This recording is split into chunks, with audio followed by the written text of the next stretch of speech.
اليوم نصبنا المذبح بهاي المكان وشوف الاجواء، يعني شوف بس شوف المنظر. المذبح خليناه فوق السطح، ونتمنى من الجميع ان يشترك بالقناة ويضغط على اللايك وعلق، قل لي ايش رايك بهذا المكان وشنو. والشط راح يكون من هذا المكان، والسبع راح يشط من البيتونة. الارتفاع مالته 3 امتار ونص، والبعد المذبح عن الحائط 2 متر. حيدر تقدر تشوف؟ اكيد حيدر.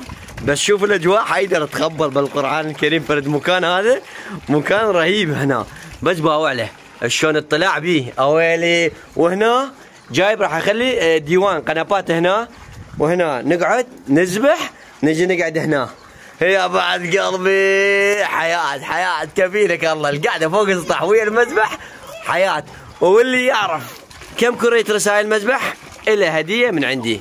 اللي يعرف كم كرة يترس هاي المذبح إله هدية من عندي، وهو $100 يوصلك عن طريق الحوالة او عن طريق الرقم الموبايل مالتك، تنطيني اياه واحول لك رصيد $100. تمام شباب؟